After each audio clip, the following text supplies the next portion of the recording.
দিছো দেই হালোৱা চাৰি ঘৰত সাজু হৈ আছে বিজেপি লিডাৰ টিকাত ৰঙা কৰি দিয়া হ'ব এই কথা কিন্তু ক'লো আৰু এটা কথা ক'লো নিৰ্বাচনী বিষয়া আৰু বিএলসকলেও যদি বিএলসকল শিক্ষকে হওক যে নহওক ভালকৈ ভেৰিফিকেশ্যন নকৰাকে মানুহ আছেনে নাই ভালকৈ নোচোৱাকৈ কাৰোবাৰ নাম যদি খতম কৰিবলৈ হয় নিৰ্বাচনী বিষয়াৰ লগতে বিএলএবিলাকৰ টিকা কিন্তু হালৈ আছে লাল কৰি দিয়া হ'ব এই কথা হৈ সৈতে শিৱসাগৰ নিৰ্বাচনী বিষয়া কাৰ্যালয়ৰ পৰা কৈ থলো মানে ইনফেক্ট মানে আপোনালোকে তাতে ভোটাৰজনৰ নাম বা ইভেন আপোনালোকে যদি এপিক কাৰ্ড কাৰোবাৰ ভোটাৰ কাৰ্ড দিওঁ আপোনাৰ কাটিছিলে ন এপিক নম্বৰটো দি দিওঁ মোক এখন দিয়ক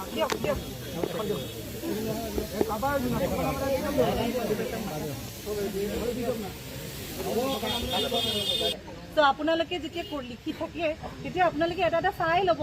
গম পাইছেনে কথাটো আপোনালোকে ইয়াতে দিব আপোনালোকৰো সময় নষ্ট হ'ব নালাগে আমাৰো সময় নষ্ট হ'ব ভোটটো 26 পিছত ভোট দিবলৈ পাম 26 এইবিলাক আৰু লিলিমা কৰিব সময় আছে নেকি ইনডেক্স কপিটা লৈ বোলে প্ৰমাণৰ কাৰণে তেওঁলোকে আছে বুলি আমি নামানিম না ইনডেক্স কপিটা লৈ বোলে পুলিচৰ মানুহ চাকৰি কৰি আছে দুজন এই দুজনক মই কৈছো আবেদনখন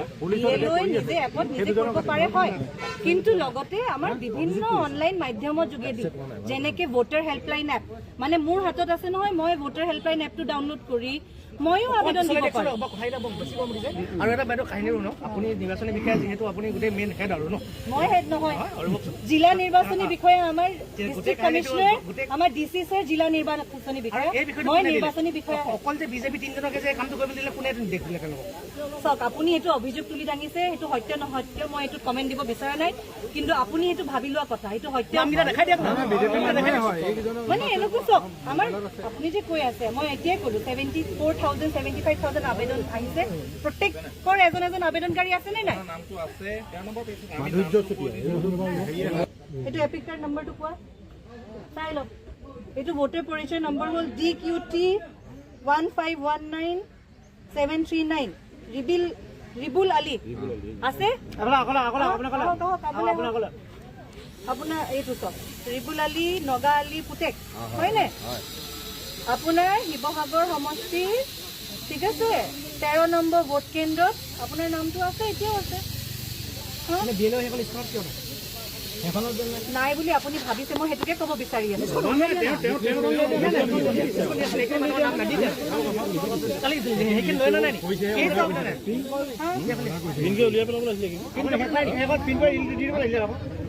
আপুনি যোনখন মই দেখিছো সামাজিক মাধ্যমত শুনি লওক সামাজিক মাধ্যমত যোনখন কাগজ দেখা পাই আছো সেইখন হ'ল বিএলও ফিল্ড ভেৰিফিকেশ্যন কৰিবৰ কাৰণে এখন চেকলিষ্ট মানে আমাৰ যিমান 7 নম্বৰ আবেদন আহে তাৰে এখন চেকলিষ্ট ওলাই বিএলও সেইখনত চাই দিব যে এইটো মানুহজন আছে নে নাই সেই ৰিপৰ্টৰ মৰ্মে তাৰ পিছতে ডিচিশ্যন হ'ব ঠিক আছে এইখন নামটো ওলাইছে এইটো প্ৰিণ্ট কৰি দিব এইটো আপোনাক কোনে তথ্য দিছে বিএলও সহি আছে নাম কাটিবৰ কাৰণে তেওঁক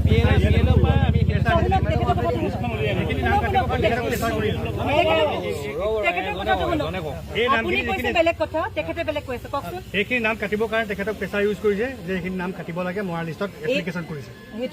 অভিযোগকাৰী তিনিজনে অভিযোগ কৰিছে এইখিনি মানুহৰ নাম কাটিব লাগে ত' ইয়াতে কি মানে মই তেওঁ কিছুমান শব্দ মই কোৱা নাই কি কাৰণে সেইটো যেতিয়ালৈকে আপোনাৰ প্ৰমাণিত নহয় মই ক'ব নোৱাৰো তেখেতে কৈছে এইখিনি আবেদন আহিছে নাম কৰ্তনৰ বাবে আৰু 7 নম্বৰ ফৰ্ম যোনটো হয় সেইটো কৰ্তনৰ বাবে আবেদন ফৰ্ম হয় প্ৰপাৰ এই মানুহখিনি কাটিবৰ কাৰণে কিয় কাৰণে এপ্লিকেট কৰিব লাগে এইটোতো আমি চালে আমি এতিয়া চাওক আবেদন আমাৰ ওচৰত কৰিছে আমাৰ ওচৰত 15 দিনৰ মানুহখিনিতো প্ৰদান কৰিবলৈ অভিযোগকাৰী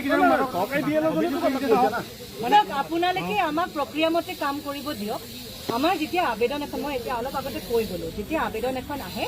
প্ৰথম অৱস্থাতে আমি বিএলওকে চেকলিষ্টখন দিওঁ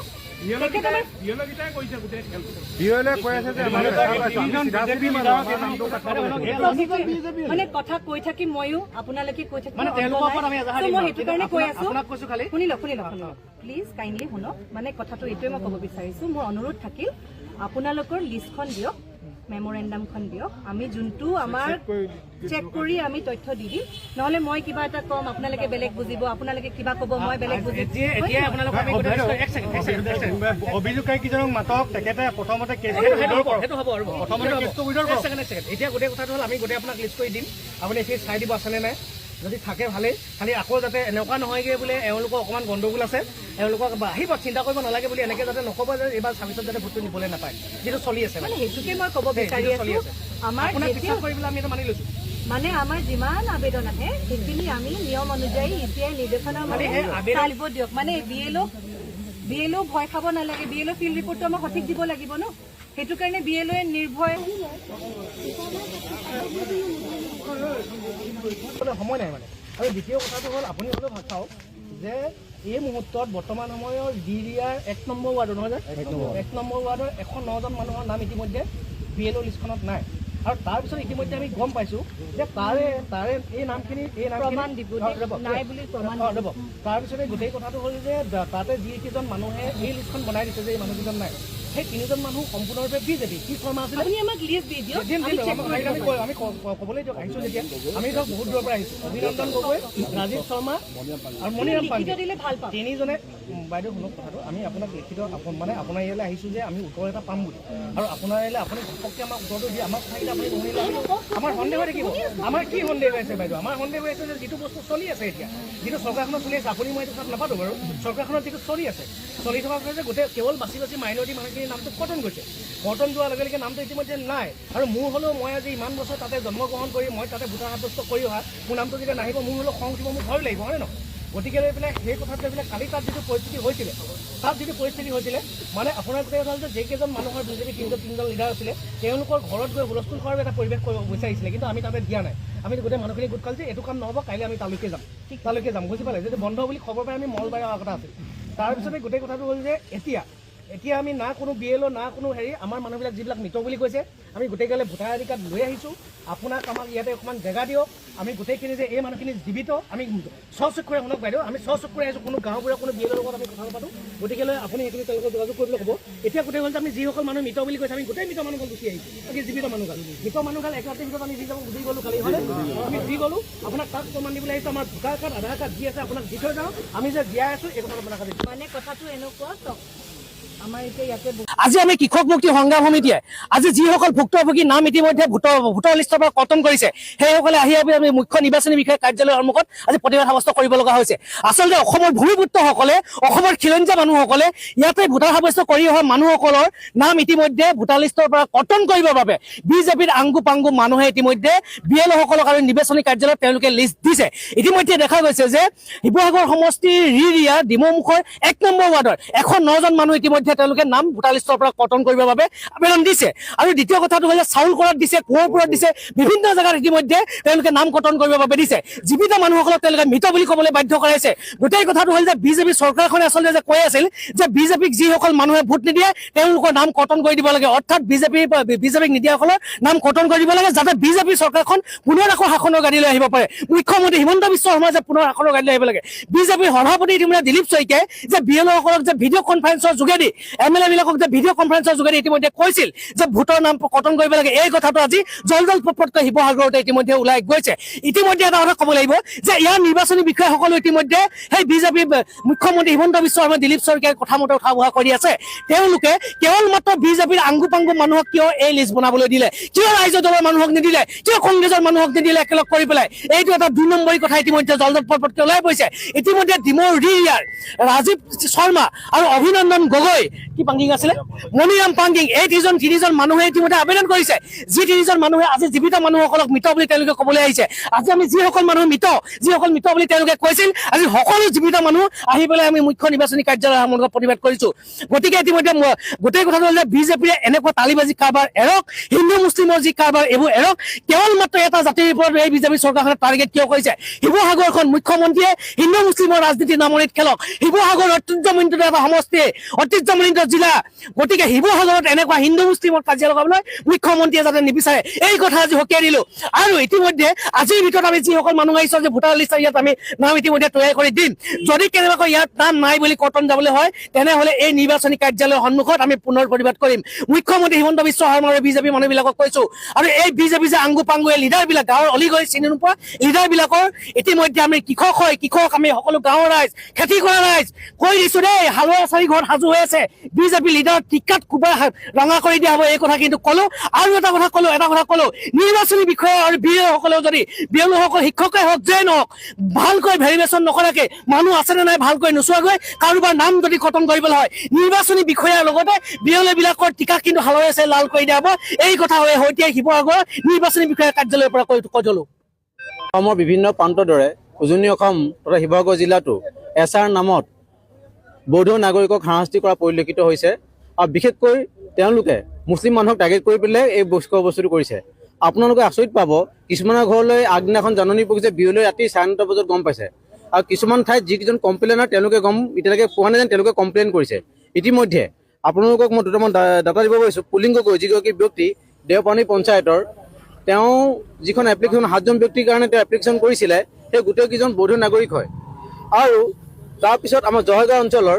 যিকেইজন 7জন মানুহৰ নাম কৰ্তন কৰিছিলে, যিগৰাকী কমপ্লেইন নাছিলে, এই কমপ্লেইনগৰাকীক যেতিয়া সোধা গৈছিলে আপুনি এই বিষয়ে কিবা জ্ঞাত নি, এগৰাকী মহিলা পৰিস্মিতা হাজৰিকা নামৰ, তেওঁ কৈছে এই বিষয়ে মই একো জ্ঞাত নহয়, মোক বিজেপি কৰ্মকৰ্তাই এখন ফৰ্মত মোক চাইন কৰিব কৈছিলে, মই চাইন কৰি দিছোঁ। আচৰিত বিষয়, বৌদ্ধ নাগৰিকৰ যিসকল মুখ্যমন্ত্ৰী ডাঙৰীয়ে খিলঞ্জীয়া বুলি আখ্যা দি তেওঁলোকক গৰিয়া মৰিয়া দৃশ্য স্বীকৃতি দি পেলাই তেওঁলোকক শাস্তি কৰিছে, এইটো কোনো পধ্যে মানি নলওঁ। আৰু স্পষ্ট কথা, উজনি অসম থলুৱা মুছলিম পৰিষদৰ পৰা আমি তেওঁলোকৰ বিৰুদ্ধে আইনীগত ব্যৱস্থা ল'ম। যিকেইজন ব্যক্তিয়ে 7 নম্বৰ ফৰ্মত চাইন মাৰিছে তেওঁলোকে কোনো পধ্যে হাৰি যাব নোৱাৰিব। সেইসকল যিসকল ভুক্তভোগী তেওঁলোকক মই অনুৰোধ জনাইছোঁ, আপোনালোকৰ নামটো কৰ্তন নাই হোৱা যেতিয়ালৈকে বিয়লৈ কৰ্তন নকৰে, কিন্তু হেৰিঙত আপোনালোক যাবই লাগিব। সেইকাৰণে শাস্তি কৰাৰ বাবদ আপোনালোকে যিকেইজন কমপ্লেইনাৰ তেওঁলোকৰ ওপৰত কেছ ফাইল কৰক। আৰু 7 নম্বৰ ফৰ্মখনৰ এটা ডাটা আছে, তেওঁ যেতিয়া চিগনেচাৰ মাৰিব সেই চিগনেচাৰত লিখা আছে মোৰ যিটো কমপ্লেইন দিছোঁ সেই কমপ্লেইনটো যদি কিবা ভুল হয় বা মই বিনা তথ্য দিছোঁ সেইজন ব্যক্তিৰ ওপৰত আইনী ব্যৱস্থা লোৱা হ'ব। তেওঁ নিজে স্বীকাৰ কৰিছে। সেইকাৰণে যিসকল ভুক্তভোগীয়ে তেওঁলোকক মই আইনী প্ৰক্ৰিয়া যাবলৈ অনুৰোধ কৰিছোঁ। যদি নকৰোঁ তেওঁলোকে প্ৰত্যেকবাৰ এনেকৈ চল পাই যাব। সম্পূৰ্ণ বিজেপি পৃষ্ঠপোষকতাত এই বস্তুটো হৈছে। আৰু উজনি অসম থলুৱা মুছলিম পৰিষদে এই বিষয়বস্তুটোৰ ওপৰত যদি মুখ্যমন্ত্ৰী ডাঙৰীয়া নিৰ্বাচন আয়োগে যদি চকু নাৰাখে আমি ইয়াৰ ভিতৰত জংগী আন্দোলন কৰিবলৈ বাধ্য হ'ম। কালি যিহেতু আমাৰ যিজন চৰকাৰী বিএলঅ' আছিলে তেওঁ আমাৰ এখন লিষ্ট দিছে। আমাৰ দিচাং ধাইলি আঞ্চলিকৰ ৰিৰিয়া গাঁৱৰ 1 নম্বৰ ৱাৰ্ডৰ 109জন মানুহৰ নাম কৰ্তন হৈছে বুলি কৈছে। আৰু সেই কৰ্তন হোৱা মানুহকেইজনৰ লিষ্ট যিজন বিএলঅ'য়ে দিছে সেই বিএলঅ' 3জন হৈছে অভিনন্দন গগৈ, ৰাজীৱ শৰ্মা, মণিৰাম পাংগিং। 3জন বিজেপিয়ে তেওঁলোক লিডাৰ হয়। আৰু তেওঁলোকে অভিযোগ কৰিছে যে এইখিনি মানুহ মৃত বুলি। আৰু এই মৃত মানুহসকলক লৈ আজি আমি ইয়াত আহিছোঁ আৰু আমি ইয়াত আহি প্ৰতিবাদ কৰিছোঁ যে আমাৰ মানুহখিনিৰ নাম আজি আমাক তেওঁলোকে লিষ্ট দিবলৈ কৈছে। আজি আমাৰ মানুহখিনিৰ নাম সোমোৱাই নিদিয়ালৈকে আমি ইয়াৰ পৰা উঠি নাযাওঁ। বাৰ কৈছো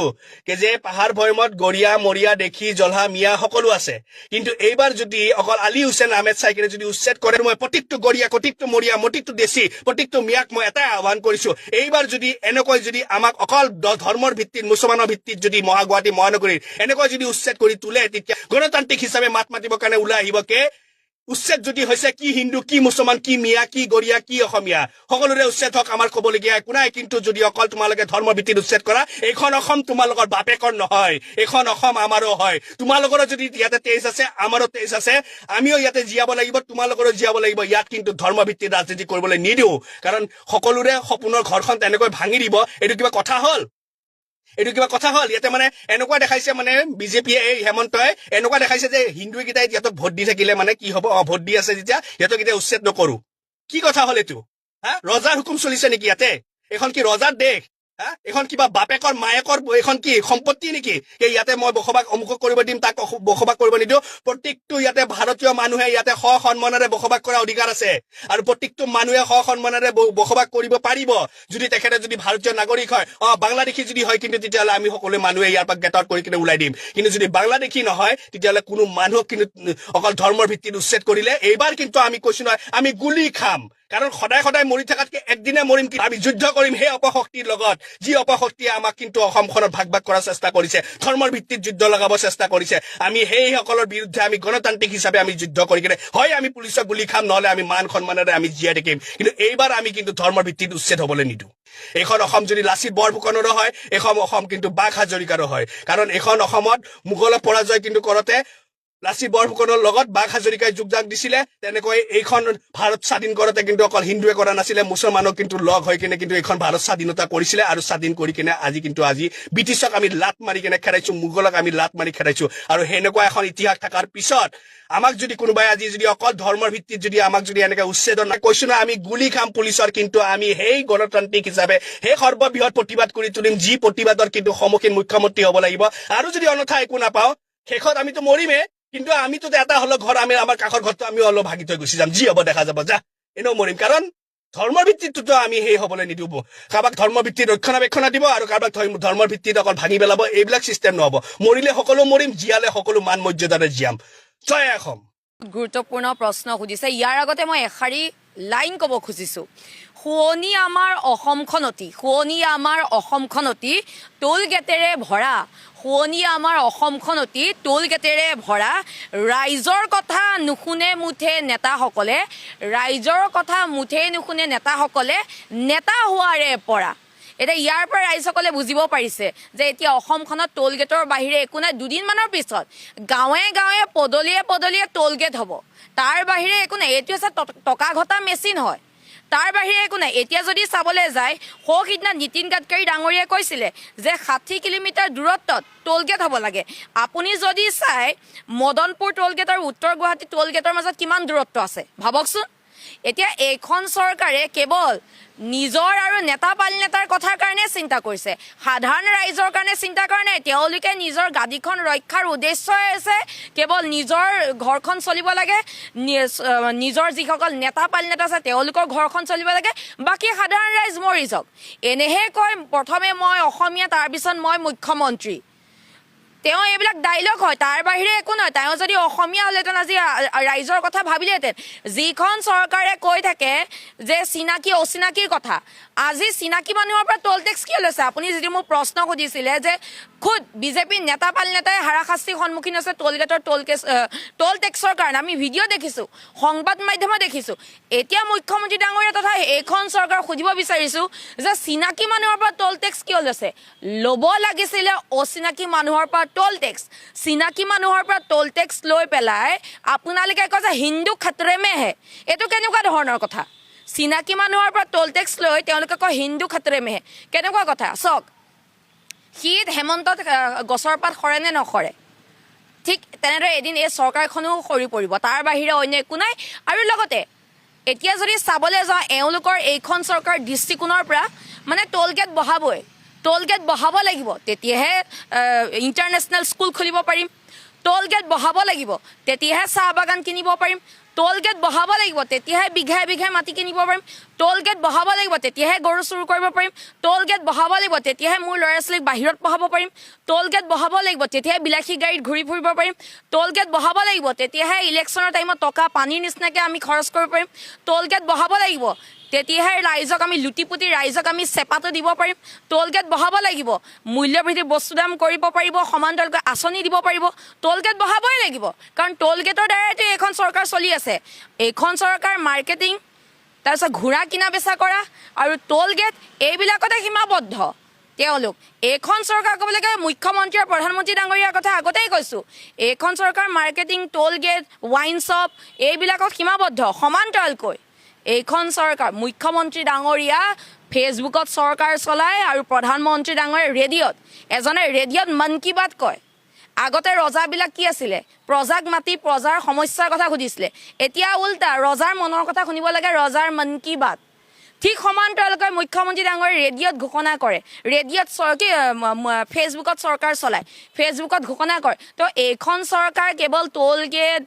ৱাইন শ্বপ এই চিণ্ডিকেট এইবিলাকৰ মাজতে সীমাবদ্ধ কাৰণ টোল গেট মই কৈছোঁ পুনৰবাৰ কম বহাবই লাগিব তেতিয়াহে চৰকাৰী স্কুল খুলিব পাৰিব টোল গেট বহাব লাগিব তেতিয়াহে 17টা 18টা কোম্পানীৰ মালিক হ'ব পাৰিব সেইকাৰণে টোল গেট প্ৰয়োজন দিন হ'লে ৰাম নাম ৰাতি হ'লে চোৰৰ কাম, বুজি পালে? দিন হ'লে ৰাম নাম, ৰাতি হ'লে চোৰৰ কাম। এতিয়া মই আপোনাৰ উত্তৰটোলৈ আহিম, তাৰ আগতে ক'ব বিচাৰিছোঁ, অসমৰ পানীত এতিয়া পদুম নুফুলে। অসমৰ পানীত পদুম নুফুলে। পদুম কেৱল ফুলপাহ চিম্বলটো আছে, ভিতৰটো সম্পূৰ্ণ হাইব্ৰিড হয়, বুজি পালে? এতিয়া পদুম, বোকাৰ পদুম এতিয়া ৱালত আহিছে। ৱালত পদুম আঁকিবলগীয়া আছে। ভাবক, তেওঁলোকে ইমানেই উন্নয়ন কৰিছে, তেওঁলোকে ইমানেই এডভাৰটাইজমেণ্ট কৰিছে। এতিয়া আপুনি চাওক, তেওঁলোকে যে ৱালত পদুম আঁকিছে কিহৰ কাৰণে? কাৰণ তেওঁলোকৰ চৰিত্ৰৰ কথা জানে। এতিয়া আপুনি যিটো প্ৰশ্ন কৰিছে যে গৰু চোৰৰ লগত জড়িত বা ধৰ্ষণকাৰী, মাটি চোৰ, পানী চোৰ, এইবিলাকে এতিয়া বিজেপি টিকেট পাব, এইবিলাকে এতিয়া আগস্থান পাব। আপুনি যদি বিজেপিৰ পৰা টিকেট লাভ কৰিবলৈ হয়, আপুনি হ'ব লাগিব গৰু চোৰ, মাটি চোৰ, পানী চোৰ, চিণ্ডিকেট কৰিব পৰা হ'ব লাগিব, ভোট চোৰ কৰিব পৰা হ'ব লাগিব। ভোট চোৰ কৰিবলৈ জুম মিটিং পাতি নিৰ্দেশ দিব পৰা হ'ব লাগিব। যোনে বিজেপিক ভোট নিদিয়ে তেওঁলোকৰ নাম কৰ্তন কৰি দিয়া, এইবিলাক চোৰৰ অধিকাৰী হ'ব লাগিব। বিজেপি মানে হৈছে এটা চোৰৰ দল, বিজেপি মানে হৈছে এটা ধৰ্ষণকাৰী দল, বিজেপি মানে হৈছে মহিলাক সন্মান নকৰা দল হয়। এতিয়া বিজেপিত কংগ্ৰেছৰ কথা কৈ থাকে ন দিনে নিশাই, যে কংগ্ৰেছত মানে কংগ্ৰেছৰ ভিতৰত খেলি মেলি হৈ আছে, টিকটক লৈ কংগ্ৰেছে এইটো কৰে সেইটো কৰে। তেওঁলোকে কংগ্ৰেছৰ ওপৰত তেওঁলোকে মানে দিনে নিশাই অকল কংগ্ৰেছ কংগ্ৰেছ কংগ্ৰেছ, এক প্ৰকাৰ কংগ্ৰেছৰ প্ৰচাৰ চলাই আছে। আমি কোনো ধৰণৰ তেওঁলোকক দৰমহাও দিয়া নাই, এক প্ৰকাৰ আমাৰ লাভ। এতিয়া যদি চাবলৈ যায় এইখন চৰকাৰৰ, বিজেপি চৰকাৰ এইটো অৱস্থা হৈছে, গৰু চোৰ, মাটি চোৰ, পানী চোৰ, এইবিলাকক এতিয়া আপোনাৰ এইখন চৰকাৰ টিকেট দিবলগীয়া আছে। মানে এইখন চৰকাৰত মানে এই দলটোত মানে ভাল মানুহ নাই, ভাল মানুহ এইটো দলৰ স্থান নাপায়। চোৰ হ'ব লাগিব, আপুনি PhD কৰিব লাগিব চোৰৰ ওপৰত, তেতিয়া আপুনি পাব। এইখন চৰকাৰে কি কয় যে গৰুক মানে গো মাতা বুলি কয়, গো মাতা কয় এইখন চৰকাৰে। আমি কিন্তু গো মাতা নকওঁ, কাৰণ আমাক গৰুৱে জন্ম নাই দিয়া। আমাৰ মাতৃ গৰু নহয়, আমাৰ পিতৃ গৰু নহয়, আমাকতো গৰুৱে জন্ম নাই দিয়া। যিখন চৰকাৰে গো মাতাৰ সন্মানৰ কথা গো মাতা বুলি কয়, সেই গো মাতাকে বিক্ৰী কৰি আকৌ সেই পইচাৰে আকৌ ইলেকশ্যন খেলে, সেই গো মাতাকে আকৌ চুৰ কৰে, চুৰ কৰি আকৌ বিকে। সেই গো মাতাক চুৰ কৰা চুৰবিলাকক টিকট দিয়ে, পানী চুৰক টিকেট দিয়ে। এইখন চৰকাৰৰ পৰা কি আশা কৰিব? য'ত মহিলাৰ সন্মান নাই, গো মাতাৰ সন্মানৰ কথা কয়, আকৌ সেই গো মাতাৰ চুৰকে আকৌ টিকট দিয়ে। ইয়াৰ পৰা কি আশা কৰিব? এইখন বিজেপি মানে হৈছে এটা চুৰৰ দল, বিজেপি মানে হৈছে বিপদজনক পথ, তাৰ বাহিৰে অন্য একো নহয়। মোৰ নাম বা আমাৰ পৰিয়ালৰ নাম যদি কেনেবাকৈ কাটা যায়, হিমন্ত বিশ্ব শৰ্মা আপোনাক আমি আঙুলি টুৱাই কৈ দিছো, দৌৰাই দৌৰাই বিজেপি মানুহক কিন্তু আমি পিটিম। নমস্কাৰ। যোৱাকালি অসমৰ মুখ্যমন্ত্ৰী ডক্টৰ হিমন্ত বিশ্ব শৰ্মাই SR স্পেচিয়েল ৰিভিজনৰ নামত যি ধৰণে সাম্প্ৰদায়িক বক্তব্য ৰাখিছে, ই অত্যন্ত গৰিহণাযোগ্য কথা। কালি মুখ্যমন্ত্ৰী ডাঙৰীয়াই কৈছে সাংবাদিকৰ প্ৰশ্নৰ উত্তৰ যে SRৰ যি পুনৰীক্ষণ চলি আছে, এই পুনৰীক্ষণৰ জৰিয়তে মুছলমান মানুহলৈহে গৈছে কাগজ, হিন্দু মানুহলৈ নাই যোৱা। এই ধৰণৰ এজন মুখ্যমন্ত্ৰী, সংবিধানৰ শপত খাই মুখ্যমন্ত্ৰী হোৱা এজন মুখ্যমন্ত্ৰী, এই ধৰণৰ ফটো আমি বহুৱালি আৰু পাগলামি বন্ধ কৰক। এইখন হিন্দু ৰাষ্ট্ৰ নহয়, ভাৰত হৈছে, অসম হৈছে, আমি ধৰ্ম নিৰপেক্ষ ৰাষ্ট্ৰত বসবাস কৰা মানুহ। আজি যেনেকৈ হিন্দুৰ হৈ দালালি কৰা, যোৱা কালি পৰহিলৈকে মুছলমানৰ হৈ দালালি কৰা হিমন্ত বিশ্ব শৰ্মাই আজি হিন্দুৰ দালাল হৈ গ'ল। কাইলৈ যদি কেনেবাকৈ যদি বদৰুদ্দিন আজমল অসমৰ মুখ্যমন্ত্ৰী হৈ যায়, মুখ্যমন্ত্ৰীটো নহয়, মই উদাহৰণ দিছো, যদি বদৰুদ্দিন আজমল মুখ্যমন্ত্ৰী হয়, হিন্দু মানুহলৈ যদি এনেকৈ মিছা কাৰণ নটিচ পঠায়, আমাৰ কথা হ'ল হিন্দু মুছলমান নহয়, আমি সকলোৱে ঐক্যবদ্ধভাৱে এখন সমন্বয়ৰ অসম বিচাৰোঁ। আৰু এই অসমত হিন্দু মুছলমানৰ নামত যি ধৰণৰ অভদ্ৰামী, যি ধৰণৰ ক্ষমতাৰ কাৰণে, নিজৰ ক্ষমতাৰ কাৰণে ক্ষমতাই মূৰত ধৰি এই ধৰণৰ কাম কেতিয়াও মানি নলওঁ। যি স্পেচিয়েল ৰিভিজনৰ নামত অন্যায় কৰিছে, বিজেপি বিৰোধী মানুহবিলাকৰ নাম কাটিছে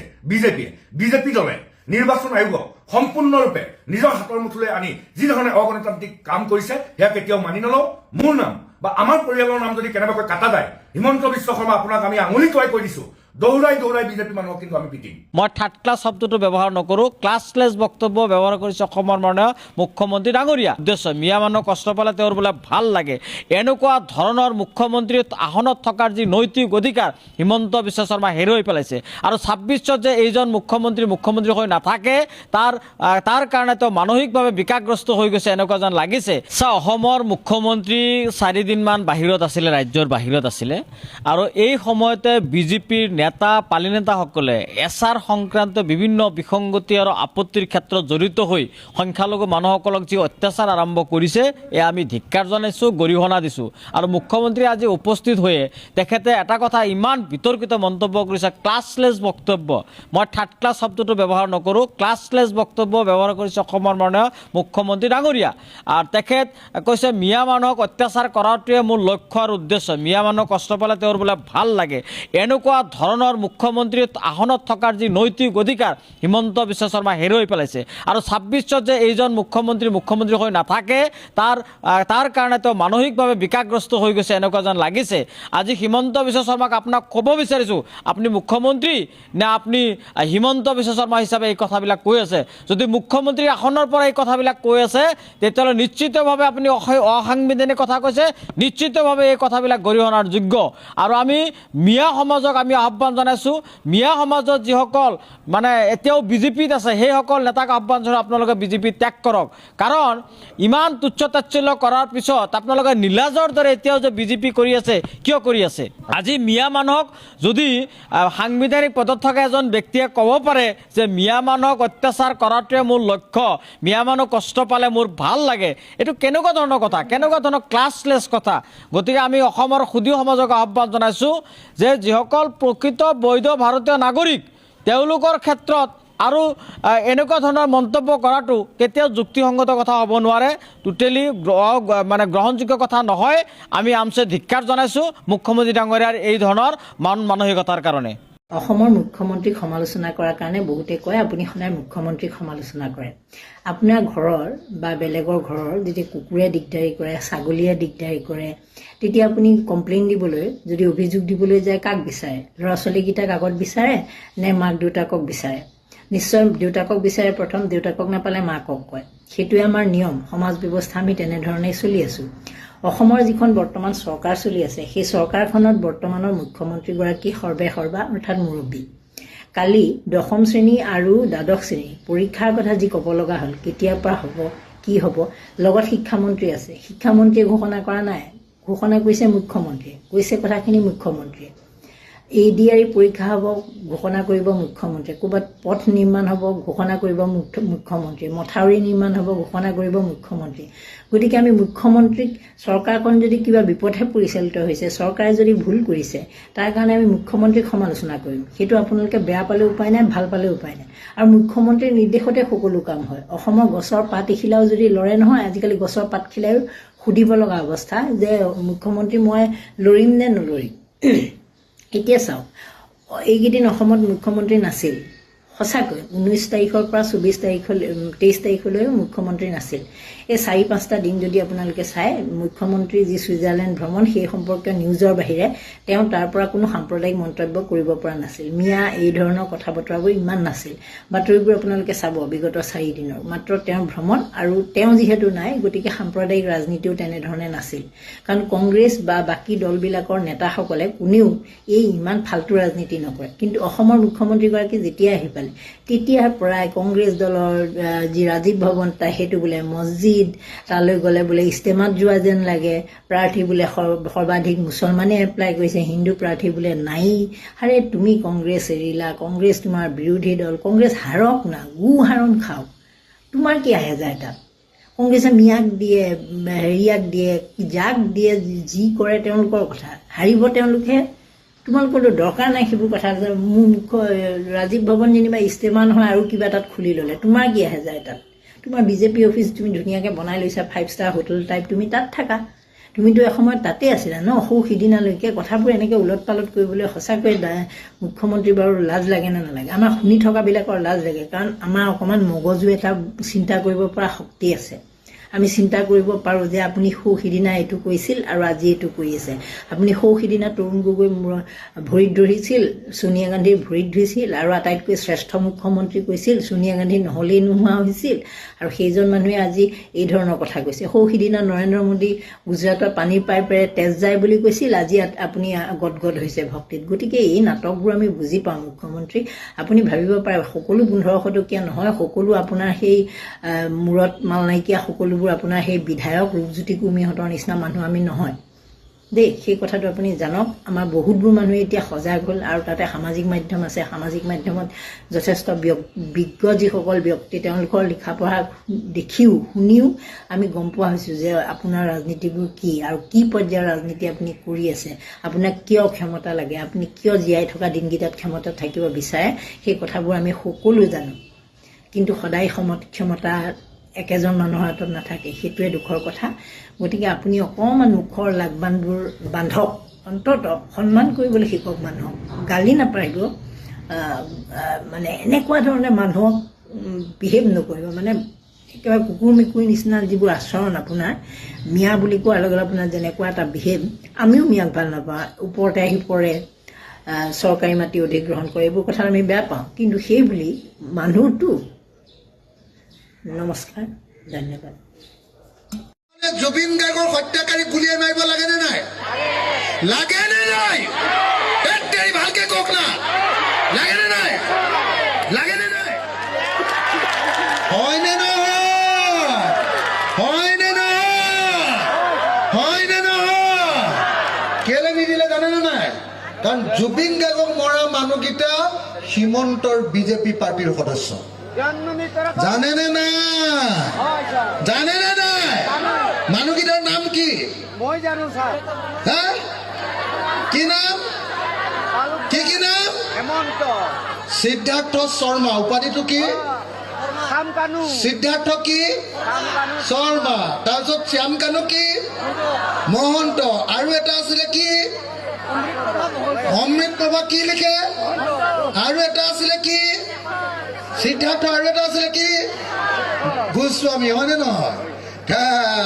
উপাধিকেইটা একেই যে কথাটো বুজি পাইছেনে না সিহঁতক বচাবৰ কাৰণে হলে পুৰা লাগি গৈছে জুবিন দাক মৰা মানুহটো অসমৰ আটাইতকৈ ভাল পোৱা আমি একদম খাৰাং খাচ কথা কৈ দিয়া খাৰাং খাচ কথা কৈ দিয়া মানুহটো জুবিন দা আছিলে নে নাই অসমৰ কোন মানুহে এবাৰ জুবিন দাক বেয়া পায় কওকচোন সবে ভাল পায় নে নাই সবে বুঢ়ী মানুহ এজনীও বুঢ়া মানুহ এজনেও কয় এইটো মোৰ নিজৰ ল'ৰাৰ নিচিনা কয়নে নকয়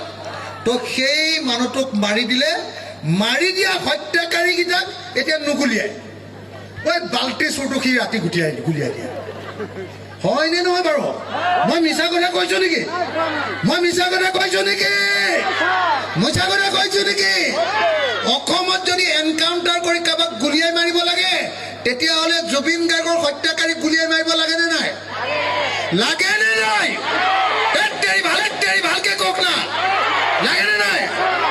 লাগে নে নাই মই এনে কাকো গুলিয়াই মাৰিবলৈ নকওঁ কিন্তু হিমন্তইটো গুলিয়াই মাৰে হয়নে নহয় 80টা গুলিয়াই মাৰি দিলে 283টা গুলিয়াই দিছিলে মৰা নাই বাচি আছে যদি তই ভাই পুলিচে ধৰি নিয়া মানুহক গুলিয়াই মাৰ তেতিয়াহ'লে অমৃত প্ৰভা আৰু কি মহন্তইটো শ্যাম কানু সিহঁতক কেলে তই পূজা খাবলৈ দিছিলি ছুটি মনত আছে নে পূজা খাবলৈ ছুটি দিয়াটো মনত আছে নে নাই এই শ্ৰীমন্তই কৈছিলে নহয় তহঁতি এতিয়া আহিব নালাগে পুলিচৰ ওচৰলৈ প্ৰথমতে পূজা চূজা খাই ল পূজা চূজা খাই লোৱাৰ পাছত এদিন দেখা দিবলৈ আহিবি পুলিচৰ মনত নাই আৰু হিমন্তই যে কৈছিলে এই জুবিন দাক মাৰিলে জুবিন দা মৰিলে প্ৰথম দিনাই কৈছে এইটো হেৰিয়া গাত দুখ নাই নহয় এনেকৈ কৈছে কি নাম এইটো শ্যাম কানু মহন্তৰ গাত দুখ নাই নহয় প্ৰথম দিনাই সি আগতেই বিচাৰক ক'লে সি জাজে একদম আগতেই গম পাই গ'ল একদম তাৰ ঈশ্বৰৰ চকু আছে নহয় নিজে দেখি লৈছে বুজিছে নাই তাৰপিছত কি ক'লে বোলে জুবিন গাৰ্গক মৰিলে মই বোলে একদম ছিংগাপুৰৰ পৰা এনেকুৱা দামী একদম এৰোপ্লেনত লৈ আহিম নহয় চাৰ্টাৰ্ড ফ্লাইটত লৈ আহিম তাৰপিছতহে গম পালোঁ বস্তু অনা আমাৰ মালগাড়ীত যে বস্তু আনে সেই এৰোপ্লেনত বস্তু অনা ভিতৰত লৈ আহিছে জুবিন দাক ই একদম জুবিন দাক প্ৰত্যেকটো ক্ষেত্ৰতে অপমান কৰিছে আমাৰ মুখ্যমন্ত্ৰীয়ে সেইকাৰণে মইতো ভাবোঁ যে যি জুবিন দাক ভাল পায় যি জুবিন দাক ন্যায় দিব খোজে সি কেতিয়াও বিজেপিক ভোট দিব নোৱাৰে এতিয়া আপোনালোকৰ দিগদাৰ হৈছে অলপ দিগদাৰ হৈছে মই গম পাইছোঁ দিগদাৰ হৈছে হাত চাপৰিটো মতে লাহে লাহে মাৰিছে মই দেখিছোঁ কোনোবাই ভাবি আছিলে বোলে বিজেপিকে ভোটটো দিম এবাৰ কি নাম এইটো মাটিৰটো মাটি বুলি ক'লে হ'ল মাটিৰ পৰা 500 টকা ল'ম এনেকে ভাবি আছিলে কোনোবাই মাটিৰ পৰা 500 টকা পাম নেকি এনেকে ভাবি আছিলে মই চালা জুবিন দাৰ নামত শপত খুৱাই দিলোঁ ভোট দিব নোৱাৰিব বুলি এইবাৰ মৰি গ'ল আপোনালোক সঁচাকে জুবিন দাৰ পক্ষত ভোট দিব নে জুবিন দাৰ বিৰুদ্ধে ভোট দিব জুবিন দাৰ হত্যাকাৰীবিলাকক ৰক্ষণাবেক্ষণ দিয়া বিজেপি চৰকাৰৰ পক্ষত ভোট দিব নেকি যদি সঁচাকে জুবিন দাক ভাল পায় তেতিয়াহ'লে বিজেপিক ভোট নিদিব জুবিন দাই কি কৈছিলে বিজেপিৰ বিৰুদ্ধে কয় জানে নাই বিজেপিটো বৰ বটলা পাৰ্টি বুলি কৈছিলে মনত আছেনে নাই মনত নাই নেকি সঁচাকে ডাইৰেক্ট জুবিন দাই কৈছে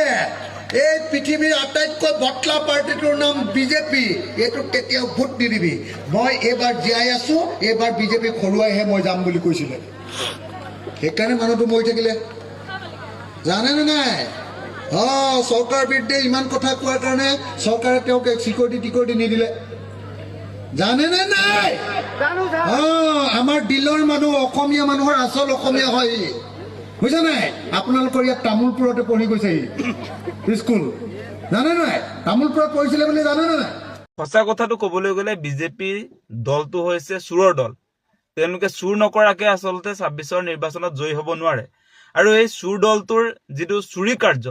সেই চুৰি কাৰ্যটোৰ কামাণ্ডাৰটো হৈছে আপোনাৰ অশোক সিংঘাল বেপাৰী এই হাৰিয়ানাৰ পৰা যে মানুহজন আহি অসমত যে আপোনাৰ বৰ্তমান সময়ত মেইন মন্ত্ৰী যে হৈ গ'ল এই মন্ত্ৰীজনে এতিয়া কি কৰিছে যে হাৰিয়ানা উত্তৰ প্ৰদেশ বিহাৰ সেই ৰাজ্যসমূহৰ পৰা অহা এই ভ্ৰাম্যমান ভোটাৰবিলাকৰ নাম অসমৰ সমষ্টিয়ে তেওঁ সোমোৱাই দিবৰ কাৰণে এতিয়া এই এছআৰৰ নামত ভোট কাৰ্যটোৰ গোটেই মনিটৰিংটো তেওঁ কৰি আছে চুৰৰ চৰ্দাৰটো মানে অশোক সিংঘাল সেই কথাটো আপোনালোকে বুজি লওক এতিয়া অসমৰ ৰাইজে আমাৰ মন পচন্দৰ প্ৰাৰ্থী আমি জয়ী কৰাব নোৱাৰিম এই উত্তৰ প্ৰদেশ বিহাৰ আজি আপোনাৰ হাৰিয়ানাৰ পৰা অহা যিবিলাক ভ্ৰাম্যমান ভোটাৰ যিবিলাক আচলতে বিহাৰী যিবিলাক মাৰোৱাৰী যিবিলাক অচিনাকি মানুহ তেওঁলোকে এতিয়া সমষ্টিয়ে তেওঁলোকৰ নাম ভৰাব আৰু তাৰপাছত তেওঁলোকে আমি যিগৰাকী প্ৰাৰ্থীক ভোট দি জিকাম সেইগৰাকীক আমি জিকাব নোৱাৰোঁ তেওঁলোকেহে জিকাব তেওঁলোকৰ প্ৰয়োজনৰ মানে কি ভালপোৱা প্ৰাৰ্থীজনক গতিকে এইটো কেনেকুৱা ধৰণৰ ভয়ংকৰ দিন আহিছে অসমত আপোনালোকে বিবেচনা কৰক এতিয়া অসমৰ ৰাইজক আচলতে বিজেপি চৰকাৰে বিজেপি দলটোৱে বৰ্তমান সময়ত আচলতে বিশ্বাস ল'ব পৰা নাই আৰু তেওঁলোক কনফাৰ্ম হৈছে আৰু কনফিউজ হৈ আছে বিজেপি দলটো বৰ্তমান সময়ত কনফিউজ হৈ আছে তেওঁলোকে 26ৰ নিৰ্বাচনত যে নিজিকে সেই কথাটো তেওঁলোকে আচলতে গমে পাইছে সেইকাৰণে তেওঁলোকৰ উদ্দেশ্যটো এতিয়া হৈছে চুৰি কৰি তেওঁলোকে ইলেকশ্যনত জিকিব লাগিব সেইকাৰণে এতিয়া আপোনালোকে দেখিলে নহয় কালি বকু ছয়গাঁৱৰ ঘটনাটো পোহৰলৈ আহিছে বকু ছয়গাঁৱত আপোনাৰ সমজিলা আয়ুক্তৰ কাৰ্যালয়ত তেওঁলোকে নিৰ্বাচন আয়োগৰ কম্পিউটাৰ অন কৰি তাত আপোনাৰ বিজেপি বিৰোধী ভোটাৰৰ নাম কৰ্তন কৰিলে তাৰ পাছত আপোনাৰ সেই অচিনাকি মানুহৰ বিহাৰ উত্তৰ প্ৰদেশৰ পৰা অহা মানুহ বা যিবিলাক আচলতে আপোনাৰ এই বহিৰাগত যিবিলাক মানুহ তেওঁলোকৰ নাম সংযোজন কৰি দিছে এইটো সমষ্টিয়ে চলি আছে গোটেই অসমত গতিকে কেনেকুৱা ঘটনা বৰ্তমান সময়ত বিজেপি আমদানি কৰিছে আপোনালোকে নিজে এবাৰ ভাবি চাওক মানে বিহাৰ উত্তৰ প্ৰদেশৰ সেই দিনবিলাক অসমলৈ আনিব খুজিছে SIRৰ নামত যেনেকে বিহাৰ উত্তৰ প্ৰদেশত ভ্ৰাম্যমান ভোটাৰ সৃষ্টি কৰি আপোনাৰ এই বিজেপি চৰকাৰ শাসনলৈ আহিলে সেই একে প্ৰেক্টিচ আজি অসমত কৰিবৰ কাৰণে অশোক সিংঘালে আৰম্ভ কৰিছে সেইটো তেওঁলোকৰ সিদ্ধান্ত হৈ গৈছে আপোনালোকে এটা কথা নিশ্চয় শুনিছিলে মাজতে যে দিলীপ শইকীয়াই মানে জুম মিটিঙত এটা কথা তেওঁ কৈ দিছে যে এই যিবিলাক বিজেপি বিৰোধী ভোটাৰ 10,000কে কৰ্তন কৰিব লাগে আৰু বিজেপিৰ সমৰ্থনত যিবিলাকে ভোট দিব সেইসকলৰ নাম অন্তৰ্ভুক্ত কৰিব লাগে সেইকাৰণে তেওঁলোকে জুম মিটিঙত সেই মিটিঙত যে কথাটো যে ওলাইছিলে সেইটো ইতিমধ্যে সমষ্টিয়ে সেই কামবিলাক আৰম্ভ হৈছে আৰু নিৰ্বাচন আয়োগটো কি হৈ আছে আচলতে নিৰ্বাচন আয়োগটো স্বতন্ত্ৰ অনুষ্ঠান হয় নে নহয় নিৰ্বাচন আয়োগৰ ভূমিকা আজিৰ দিনটোত কি আপোনালোকে যদি চাই নিৰ্বাচন আয়োগ এতিয়া আচলতে বিজেপিৰ হাতৰ পুতলাত চলি আছে হাতৰ পুতলাৰ নিচিনা তেওঁলোকে বিজেপিক পুনৰ 26ত মানে জয়ী কৰাবৰ কাৰণে ঠিকা লৈছে নেকি সেই প্ৰশ্নবিলাক আজি আহিছে আমাৰ মনত তেওঁলোকে যদি ঠিকাই লোৱা নাই তেনেহলে কেনেকে আচলতে এই আয়ুক্তৰ কাৰ্যালয়বিলাকত নিৰ্বাচন আয়োগৰ কম্পিউটাৰ খুলি কেনেকে আচলতে বিজেপি নেতা কৰ্মীয়ে তাত নাম কৰ্তন নাম সংযোজন কৰিব পাৰে ফ্ৰম 7ত আপোনাৰ তেওঁলোকে কেনেকে লগ ইন কৰি নাম কৰ্তন আৰু নাম আপোনাৰ সোমোৱাব পাৰে সেই কথাটো আপোনালোকে বিবেচনা কৰি চাওক মানে নিৰ্বাচন আয়োগ স্বতন্ত্ৰ হৈ থকা দৰকাৰ যদি স্বতন্ত্ৰ নহয় তাৰ বিৰুদ্ধে প্ৰতিবাদটো হ'ব আজিৰ দিনটোৰ পৰা আমাৰ প্ৰতিবাদী কাৰ্যসূচী ৰূপায়ণ হৈছে আজি কৃষক মুক্তি সংগ্ৰাম সমিতিয়ে শিৱসাগৰত প্ৰতিবাদী কাৰ্যসূচী ৰূপায়ণ কৰিছো আৰু আমাৰ স্পষ্ট কথা সমষ্টিয়ে আমি প্ৰতিবাদ কৰিম আমি কোনো কাৰণতে গণতান্ত্ৰিক ব্যৱস্থাক তছনছ কৰিবৰ কাৰণে বিজেপিক অনুমতি দিব নোৱাৰো এনেকৈ মানুহৰ মৌলিক অধিকাৰ খৰ্ব কৰি আজি আমি অসমৰ ৰাইজে আমি ভাল পোৱা প্ৰতিনিধি নিৰ্বাচন কৰিব নোৱাৰিম আজি আপোনাৰ বিহাৰ উত্তৰ প্ৰদেশৰ মানুহ আহি অসমৰ প্ৰতিনিধি নিৰ্বাচন কৰিব আজি অসমৰ মুখ্যমন্ত্ৰী আজি অচিনাকি মানুহে পাতিব আজি বিধায়ক বিলাক আজি অসমৰ ৰাইজে যিবিলাকক বিচাৰিব তেওঁলোকে হ'ব নোৱাৰিব বেলেগ মানুহে আহি আসলে তেওঁলোকৰ পছন্দৰ বিধায়ক ইয়াত আপোনাৰ পাতিবলৈ আহিব সেই কথাটো আমি কেতিয়াও হ'বলৈ দিব নোৱাৰো আমাৰ স্পষ্ট কথা ইয়াত চুৰি কাৰ্য কৰি অসমত তেওঁলোকে গাড়ী দখলৰ যিটো স্বপ্ন দেখিছে মুখ্যমন্ত্ৰী হিমন্ত বিশ্ব শৰ্মাই সেইটো কেতিয়াও সফল কৰিব নিদিওঁ সেই কথাটো স্পষ্ট কোনো কাৰণতে এনেকৈ আসলতে বিজেপি বিৰোধী ভোট কৰ্তন আৰু আপোনাৰ বিজেপিৰ সমৰ্থনত যিবিলাক মানুহৰ নাম সংযোজন কৰিব বিচৰা হৈছে যিবিলাক অস্থায়ী মানুহ যিবিলাক মোবাইল ভোটাৰ যিবিলাক বিহাৰী মাৰোৱাৰী যিবিলাক বাহিৰৰ পৰা আহি সেই আপোনাৰ নিজৰ ৰাজ্যতো তেওঁলোকে ভোটাধিকাৰ প্ৰদান কৰিব অসমতো ভোটাধিকাৰ প্ৰদান কৰিব সেই ঘটনা আমি অসমত হ'বলৈ নিদিওঁ বিহাৰত যি হৈ গ'ল অসমত সেইবিলাক প্ৰেক্টিচ কেতিয়াও নকৰিব আৰু অশোক সিংহালে সাৱধান কৰি দিছো আপুনি অসমৰ মালিক হ'বলৈ নাহিব সেই কথাটো স্পষ্ট অসমৰ ভৱিষ্যত নিয়ন্ত্ৰণ কৰিবৰ কাৰণে অসমৰ ৰাইজে আপোনাক অনুমতি দিয়া নাই আমি অসমৰ ৰাইজে যাক প্ৰতিনিধি হিচাপে নিৰ্বাচন কৰিব লাগে আমি জানো তাক প্ৰতিনিধি হিচাপে নিৰ্বাচন কৰিম আপুনি ইয়াত আপোনাৰ নিজৰ মানুহ আনি ইয়াত অসমীয়া মানুহৰ অধিকাৰ খৰ্ব কৰিবৰ কাৰণে যি ধৰণৰ চেষ্টা চলাইছে সেইটো কেতিয়াও সফল হ'বলৈ দিয়া নহয় সেই কথাটো আমি স্পষ্ট কৰি দিছো আমাৰ অসমৰ মাননীয় হিমন্ত বিশ্ব শৰ্মা ছাৰে কি ক'লে জানে মিয়াক নটিচ দিব হ'ল মিয়া নহ'লে মূৰৰ ওপৰত উঠিব এতিয়া ছাৰ কোনকেইটা মিয়া কথা ক'লে আপোনাৰ লগে লগে যে ঘূৰি ফুৰে সেইকেইটা কিবা ডিষ্টাৰ্ব কৰিছে নেকি ৰাতিও যে ভাত নাখায় দিনতো ভাত নাখায় একে আপোনাৰ লগত ওতঃপ্ৰোতভাৱে জড়িত আপোনাৰ লগে লগে যে ঘূৰি ফুৰে লুঙি পিন্ধি টুপি পিন্ধি ছাৰ সেইকেইটা মিয়া নেকি বাৰু মই চোৱা ছাৰৰ এতিয়া ইমান লগে লগে ইমান চিকিউৰিটি থকাৰ পিছত ছাৰৰ মোৰ ওপৰত এইকেইটা কেনেকৈ উঠি গ'ল জাপ মাৰি এইকেইটা বুলিহে ভাবিছিলোঁ সেইকেইটা চাগে নহয় ন ছাৰ আপুনি সেইকেইটাক বৰ ভাল পায় মজা সেইকেইটা যিকেইটা চাগে এই নাম থাকিও কটন গৈছে যাৰ নেকি মানুহ মৰাই নাই যোন মৰাই নাই মৃতৰ বুলি ঘোষণা কৰি কটন গৈছে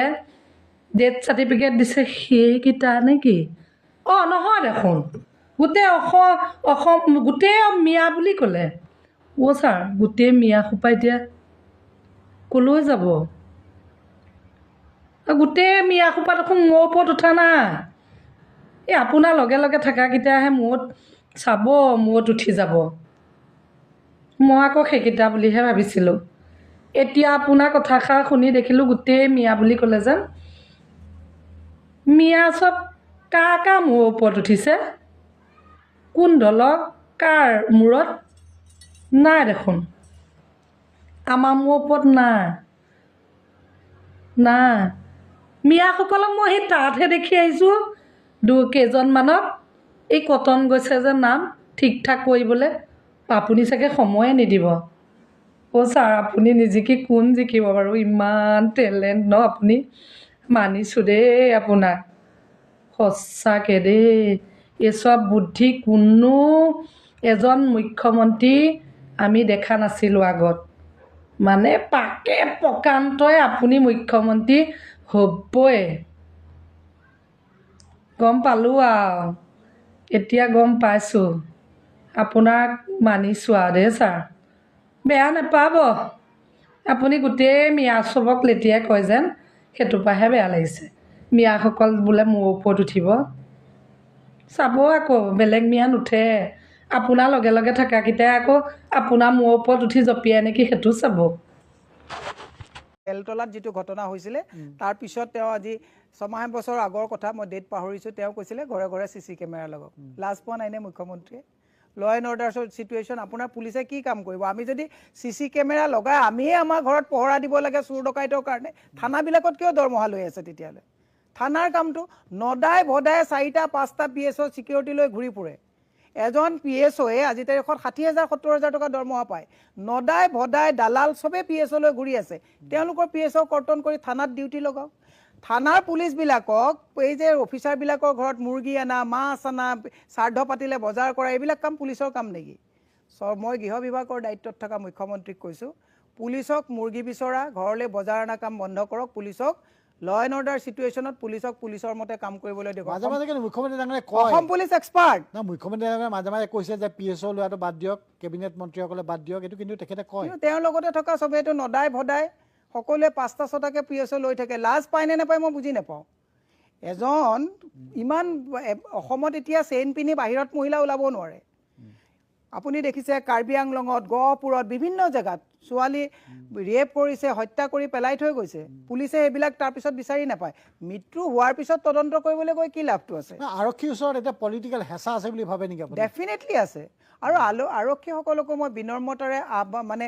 আপোনালোকক অনুৰোধ জনাইছোঁ আপোনালোকৰ খাকী পোছাকৰ তলত এজন অসমীয়াত্ব মানুহ আপোনালোক আছে ইয়াত কোনো বাংলাদেশী পুলিচ নাই আপোনালোক অসমীয়া পুলিচ অসমৰ হৈ কাম কৰক আপোনালোকক যে দৰমহা দি থকা হৈছে আপোনালোকৰ ল'ৰা ছোৱালী যে ভাল ভাল স্কুলত পঢ়ি আছে এইবিলাক আমাৰ মানে এই যে খাটি খোৱা মানুহৰ কৰকাতলৰ পইচাৰে দিয়া হৈ আছে অসমৰ হৈ কাম কৰক পাপে বাপকো নেৰে মই এই কথাটো কৈছোঁ অসমৰ লগত অসমীয়া বিষয়াসকলে অসমৰ লগত অসমৰ কিছুমান ৰাজনৈতিকবিদে যি ধুৰন্ধৰামি কৰিছে আপোনালোকক ক্ষমা নকৰিব মই তাৰ এটা উদাহৰণ দিওঁ মই নাম নকওঁ এটা সময়ত গুপ্ত হত্যা হৈছিলে এতিয়া নিসংগতা লাইফ পাৰ কৰিবলগীয়া হৈছে হিমন্ত বিশ্ব শৰ্মা মোতকৈ মাত্ৰ 2 বছৰৰ ডাঙৰ আপুনি যি অন্যায় আৰু বিভাজন মানুহৰ মাজত ঘৃণাৰ সৃষ্টি কৰিছে আপুনি কিন্তু আৰু খুব বেছি কিমানটা দিন আপুনি চৰকাৰত থাকিব তাৰপিছত নিসংগ জীৱন কিন্তু আপুনিও পাৰ কৰিব লাগিব গতিকে কৰ্মা এতিয়া ভাল কাম কৰক অসমৰ হৈ ভূত চুৰি বন্ধ কৰক ৰিপৰ্ট কাৰ্ড দেখুৱাওক যদি ভাল কাম কৰিছে মই আপোনাক এটা কথা কৈছোঁ মিয়াৰ টাৰ্ম কাৰ্ডটো আঁতৰাই দিয়ক আপুনি অভাৰব্ৰিজ বনোৱাৰ কথা কওক মানুহে আপোনাক ভোট দিয়ে নেকি মিয়াৰ টাৰ্ম কাৰ্ডটো আপুনি মাইনাছ কৰি দিয়ক অকল আঁচনিৰ কথা কওক মানুহে আপোনাক ভোট দিয়ে নেকি বসুন্ধৰাৰ জৰিয়তে পাহাৰত থকা মানুহবিলাকক মাটিৰ পট্টা কাটি দিম বুলি কৈ আপুনি ভয় খোৱাটো বাদ দিয়ক আপুনি ইলেকশ্যন জিকিব পাৰে নেকি দেখাই দিয়ক আপুনি নিবনুৱা সমস্যা সমাধান কৰিব পৰা নাই আপুনি ভয় খুওৱা বাদ দিয়ক পুলিচ লগোৱা বন্ধ কৰক আপুনি জিকিব পাৰে নেকি দেখুৱাই দিয়ক মই মুখ্যমন্ত্ৰীক এটাই কথা কৈছোঁ আপুনি 2টা মাহ মিয়া টাৰ্ম কাৰ্ডখন বাদ দিয়ক আপুনি যদি জিকিব পাৰে মই ৰাজনৈতিকভাৱে আমি কোনো দিন ৰাজনৈতিক মানে পদত নাথাকোঁ বুলি আপোনাক আজি মই